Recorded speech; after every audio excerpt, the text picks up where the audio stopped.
In digital Marathi, जनतेच्या हक्काचं व्यासपीठ। सध्याची तरुण पिढी ही अंमली पदार्थाच्या विळख्यात अडकली असून हिललाईन पोलिसांनी खुलेआम मादक पदार्थांचे सेवन करणाऱ्या 7 तरुणांना अटक केली आहे। एकीकडे आजची तरुण पिढी ड्रग्सच्या आहारी गेली आहे। अशा तरुणांना अंमली पदार्थ घेण्यापासून रोखण्यासाठी हिललाईन पोलिसांनी कंबर कसली आहे।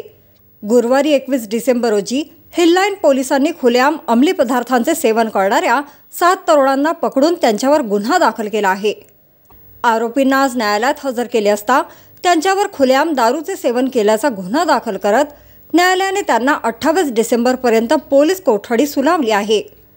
हिललाईन पोलीस लवकरच मादक पदार्थांची विक्री करणाऱ्यांवर देखील कारवाई करणार असल्याची प्रतिक्रिया पोलीस निरीक्षक पोपट कराडकर यांनी दिली। काल हिललाईन पोलीस ठाण्याच्या हद्दीमध्ये आम्ही गस्त करीत असताना वेगवेगळ्या ठिकाणी एकूण 7 इसम अंमली पदार्थाचे सेवन करताना मिळून आलेले आहेत। त्यांना पोलीस ठाण्यात आणून त्यांच्यावरती NDPS ॲक्ट नुसार गुन्हा दाखल केलेले आहेत। त्यांना न्यायालयासमक्ष आज रिमांडकामी हजर केले। न्यायालयाने त्यांना 28 तारखेपर्यंत न्यायालयीन कोठडी सुनावलेली आहे। आता लवकरच हे लोक कुठून अंमली पदार्थ विकत घेत होते अशा विक्री करणारे यांचा शोध घेऊन त्यांच्यावर लवकरच लवकर गुन्हे दाखल करण्याची प्रक्रिया चालू करणार आहोत। सर, आरोपींची पार्श्वभूमी आहे काय?